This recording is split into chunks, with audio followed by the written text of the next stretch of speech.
স্বাগত ডিবিসি সংবাদে আপনাদের সাথে আছি অর্ঘমিত্র তরফদার। এবার জানাবো খবরের বিস্তারিত। শুধু নির্বাচন করার জন্যই দায়িত্ব গ্রহণ করিনি, সংস্কার, বিচার ও নির্বাচন, এই তিনটা দায়িত্ব পালন করতে পারলেই দায়িত্বে থাকা প্রাসঙ্গিক বলে মনে করেছেন পরিবেশ উপদেষ্টা সৈয়দা রিজওয়ানা হাসান। তার অভিযোগ, নানা প্রতিবন্ধকতায় দায়িত্ব পালন করতে পারছেন না অন্তর্বর্তী সরকার। দুপুরে ঢাকা বিশ্ববিদ্যালয় সিনেট ভবনে আয়োজিত বাংলাদেশ প্রাণী বিজ্ঞান সমিতির ২৪তম বার্ষিক সাধারণ সভা শেষে সাংবাদিকদের প্রশ্নে এই মন্তব্য করেন পরিবেশ উপদেষ্টা। এর আগে সভায় অন্তর্বর্তী সরকারের আমলেই গারদের বিরুদ্ধে করা মামলা প্রত্যাহার করে মধুপুর সহ 4টি শালবন উদ্ধারের ঘোষণা দেন তিনি। বিশ্বব্যাংক এবং এডিবির সাথে ঢাকার 4টি নদী দখল এবং দূষণমুক্ত করার জন্য চুক্তি হয়েছে বলেও জানান উপদেষ্টা।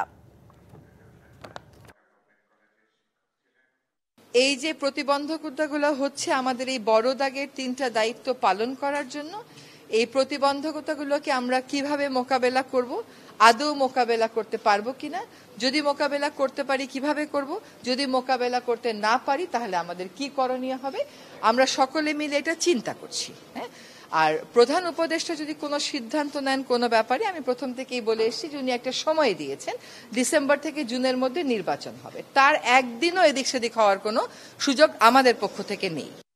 অন্তর্বর্তী সরকারের প্রধান উপদেষ্টা পদত্যাগের কথা ভাবছেন এমন খবরকে গুঞ্জন হিসেবে দেখছেন বিএনপি চেয়ারপারসনের উপদেষ্টা জয়নুল আবদিন ফারুক। তিনি বলছেন, এসব কোনো কিছুতে কান না দিয়ে দ্রুত নির্বাচনী রোডম্যাপ ঘোষণা করলেই সব সমস্যার সমাধান হবে। জাতীয় প্রেস ক্লাবে ডিবিসি নিউজকে তিনি এসব কথা বলেন। পদত্যাগ হলো, এটা একটা গুঞ্জন হতে পারে, কিন্তু উনি তো এমন এক ব্যক্তি যে ব্যক্তিরা বাংলাদেশকে আমাদের চেয়েও কম ভালোবাসেন, সে কারণে ওনাকে দায়িত্ব দেওয়া হয়েছে। এমন আন্দোলনগুলো হচ্ছে যে আন্দোলনগুলো এই সরকারের কাছে কানে পৌঁছে দেওয়ার জন্য।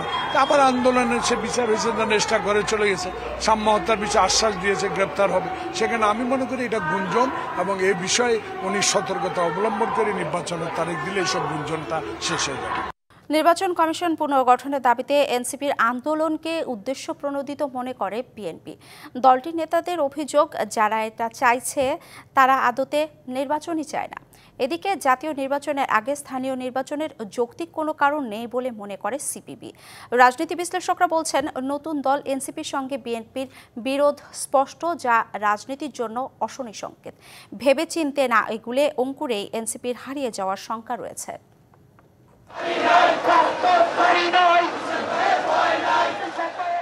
রাষ্ট্রবিজ্ঞানের থিওরি অনুযায়ী রাজনীতিতে মতবিরোধ ও দ্বন্দ্ব থাকা স্বাভাবিক, তবে সেই দ্বন্দ্ব ক্রমাগত চললে তার পরিণতি কখনোই ভালো হয় না। আছে এমন সতর্কবার্তাও। কিন্তু নয়া সমীকরণের হিসাব নিকাশে বাংলাদেশের চলমান রাজনীতি দিন দিনই জটিল হচ্ছে। নানা অনিশ্চয়তা আর অস্থিরতায় দেশের ভবিষ্যৎ রাজনীতি নিয়ে যখন বড় হচ্ছে প্রশ্ন, তখন বিএনপি নেতা ইশরাক হোসেনকে মেয়র হিসেবে শপথের দাবি ঘিরে আরও ঘোলা হচ্ছে রাজনীতির জল। পাশাপাশি দুই ছাত্র উপদেষ্টার পদত্যাগের দাবি উঠেছে জোরালোভাবে। অন্যদিকে নির্বাচন কমিশনের নিরপেক্ষতা নিয়ে প্রশ্ন তুলে বিএনপির অনুগত দাবি করে ইসি ঘেরাও কর্মসূচি পালন করেছে নতুন দল এনসিপি। এই সময়ে হঠাৎ করে ইসির পুনর্গঠন চাওয়ার পেছনে বিশেষ উদ্দেশ্য দেখছে বিএনপি। আগে থেকে ধরে নিয়েছে যে তারা জিততে পারবে না, সুতরাং নির্বাচন কমিশনেরই দরকার নেই। নির্বাচন কমিশনের সাথে বিএনপির সকল দলের সাথে যে সম্পর্ক, বিএনপির সাথে সে সম্পর্ক, বিএনপির সাথে তারা টক্কর দিয়ে বিএনপিকে ওলটপালট করে দেবে বা বিএনপিকে তারা তাদের প্রেজেন্স ফিল করাবে, এইরকম শক্তি তাদের হয় নাই, ভবিষ্যতে হবে বলে আপাতত মনে করি না। ইসি নিয়ে এনসিপির এমন মনোভাব ভালো চোখে দেখছেন না অন্য রাজনৈতিক দলের নেতারাও। এটা আকস্মিকভাবেই দেখলাম। এই করতে পারে স্থানীয় সরকার, কিন্তু আমাদের কথা পরিষ্কার, এই সময় আমরা মনে করি জাতীয় সংসদ নির্বাচন ছাড়া অন্য কোনো নির্বাচনের দাবি করা, কেউ যদি কোনো ভালো উদ্দেশ্যও করে, কিন্তু আলটিমেটলি জাতীয় সংসদ নির্বাচন বিলম্বিত করাটাই হচ্ছে প্রধান বিষয়। রাজনীতি বিশ্লেষকরা মনে করেন, বিএনপি এনসিপির মধ্যে ছায়া যুদ্ধ চলছে। ভেবেচিন্তে না এগোলে অস্তিত্ব সংকটে পড়বে এনসিপি।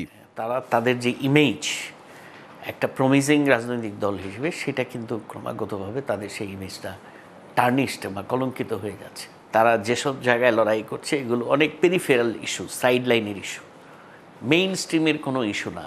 যে কারণে এই দলটা একেবারে অঙ্কুরেই এদের মধ্যে হতাশ হয়ে যাওয়ার সম্ভাবনা আমি 90 থেকে 95 ভাগ দেখতেছি। রাজনীতি বিশ্লেষকদের শঙ্কা, চলমান অস্থিরতা নিরসনে দ্রুত পদক্ষেপ না নিলে সামনে সহিংস পরিস্থিতি অপেক্ষা করছে। দেখবেন যে ছোটখাটো বিষয় নিয়ে নিজেদের মধ্যে দ্বন্দ্ব তৈরি হবে এবং সেটা ক্রমাগত সহিংসতার দিকেই যাবে। কারণ আনোয়ার হোসেন, ডিবিসি নিউজ, ঢাকা। রমজান জুড়ে শরবত বা জুসের বায়না সবার আগে, আর সেই শরবত ও জুস যদি সুন্দর একটা জগে প্রেজেন্ট না করি তবে জোশ হবে কি করে? আরিফেল জগ, জুস রাখার জোশ জগ। কোরবানির ঈদ সামনে রেখে উত্তাপ রাজধানীর মশলার বাজারে। সপ্তাহের ব্যবধানে কেজিতে 200 থেকে 300 টাকা বেড়েছে এলাচের দাম, বাড়তি জিরা এবং কাজু বাদামের দরও। এ নিয়ে দুশ্চিন্তায় ক্রেতা, খুচরা বিক্রেতারা দুষছেন সিন্ডিকেটকে। তবে কিছুটা কমেছে মাছ, মুরগি, সয়াবিন তেল সহ বেশ কয়েকটি পণ্যের দাম। ঈদুল আজহার বাকি সপ্তাহ দুয়েক, এর মধ্যেই রাজধানীর বাজারে বেড়েছে কোরবানির ঈদ উৎসবের রান্নার অন্যতম অনুষঙ্গ মশলার দাম। মানভেদে এলাচির কেজিতে গুনতে হচ্ছে বাড়তি 200 থেকে 300 টাকা, বিক্রি হচ্ছে 4500 থেকে 4800 টাকা কেজি। 50 টাকা বেড়ে জিরার দাম 680 থেকে 700 টাকা, আর কেজিতে 20 থেকে 40 টাকা বেড়েছে কাজু বাদামের দাম। সপ্তাহের তুলনায় সপ্তাহে মোটামুটি এলাচের দামটা কিছুটা বৃদ্ধি পেয়েছে, পাউজিকে প্রতি কেজিতে 2 থেকে 300 টাকা বৃদ্ধি পেয়েছে। আর অন্যান্য যেই মশলা জাতিগুলো আছে এগুলো মোটামুটি কিছুটা অপরিবর্তনশীল। জিরা তো একটু বাড়ছে, বাড়লো তেমন না, যেমন 600 টাকা বেচা যায় জিরা, আপনার লং আগের রেটে আছে, কিন্তু এলাচের দাম একটু ব্যাপ্তি, আর অন্য কোনো মশলার দাম আর বাড়ে না। গরম মশলার দামের এমন ঊর্ধ্বগতিতে ক্ষুব্ধ ক্রেতারা। মশলাপাতির দাম অনেক বাড়তি, কিন্তু সবজির দাম কম, শাকসবজি সবই কম। লেবু দেখলাম 20 টাকা ডজন। আমাদের আয়ের সাথে যে ব্যয়ের যে এটা অনেকটা সাংঘর্ষিক মনে হচ্ছে। তবে 2 টাকা কমে সয়াবিন তেল বিক্রি হচ্ছে 178 টাকা লিটারে। কমেছে মাছ এবং মুরগির দাম, অপরিবর্তিত আছে পেঁয়াজ, রসুন, আদা, ধনে গুঁড়ার দাম। Afrin Anwar, DBC news, Dhaka. দেশের কয়েকটি এলাকার উপর দিয়ে ঘন্টায় 45 থেকে 60 কিলোমিটার বেগে অস্থায়ীভাবে দমকা বা ঝড়ো হাওয়া সহ বৃষ্টি বা বজ্রবৃষ্টি হতে পারে। শুক্রবার ভোর 5টা থেকে বেলা 1টা পর্যন্ত দেশের অভ্যন্তরীণ নদী বন্দরগুলোর জন্য আবহাওয়া পূর্বাভাসে এ কথা বলেছে আবহাওয়া অধিদপ্তর। খুলনা, বরিশাল, পটুয়াখালী, নোয়াখালী, কুমিল্লা, চট্টগ্রাম ও কক্সবাজারের ওপর দিয়ে পশ্চিম বা উত্তর পশ্চিম দিক থেকে এই দমকা বা ঝড়ো হাওয়া বইতে পারে। ওই এলাকার নদী বন্দরগুলোকে 1 নম্বর সতর্ক সংকেত দেখাতে বলা হয়েছে। এরই মধ্যে বৃষ্টি হচ্ছে বিভিন্ন এলাকায়। পটুয়াখালীর আকাশ কখনো রৌদ্রোজ্জ্বল, আবার কখনো ঝরছে বৃষ্টি। সাগরও উত্তাল। পায়রা সমুদ্র বন্দরে চলছে 3 নম্বর সতর্ক সংকেত। অন্যদিকে সাতক্ষীরাতেও মেঘাচ্ছন্ন আকাশ।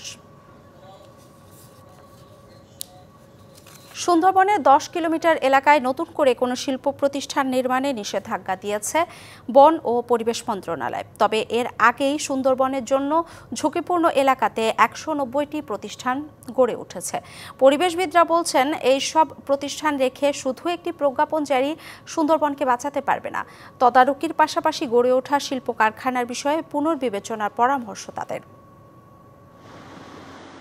বিশ্বের সবচেয়ে বড় ম্যানগ্রোভ বন সুন্দরবনের আশপাশের 10 কিলোমিটার এলাকাকে প্রতিবেশগত সংকটাপন্ন বা ইসিএ বলা হয়। তবে এই 10 কিলোমিটার এলাকায় শিল্প স্থাপন নিষিদ্ধের আইন সংশোধন করে শিল্প কারখানার অনুমোদন দেয় শেখ হাসিনা সরকার। 2017 সালের 6 আগস্ট জাতীয় পরিবেশ কমিটির সভায় ইসিএ এলাকার সীমানা নিয়ে প্রশ্ন তোলেন ওই কমিটির সভাপতি শেখ হাসিনা। ওই সভার পর অবৈধভাবে গড়ে ওঠা শিল্প প্রতিষ্ঠানকে ছাড়পত্র দেওয়ার পাশাপাশি নতুন করে এলপিজি প্লান্ট, সিমেন্ট কারখানার অনুমোদন দেয় পরিবেশ অধিদপ্তর। কোনো ইসিএর মধ্যে কোনো ছাড়পত্র, পরিবেশের যে রুলসের যে বাইন্ডিংস আছে কোনো ছাড়পত্র দেওয়া হয় না।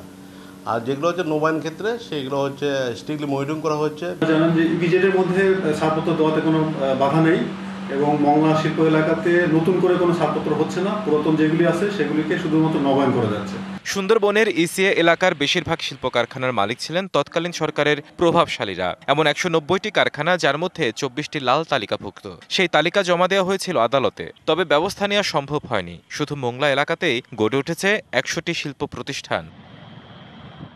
পরিবেশবিদরা বলছেন, যেসব শিল্প প্রতিষ্ঠান অনুমোদন পেয়েছে কিন্তু কারখানা স্থাপনের কাজ শুরু হয়নি, সেগুলোর অনুমোদন বাতিল করতে পারে অন্তর্বর্তী সরকার। যেগুলো সম্ভব, যেগুলো অতিমাত্রায় দূষণ করছে সেগুলো পরীক্ষা করে অতি দ্রুত বন্ধ করে দেওয়া উচিত।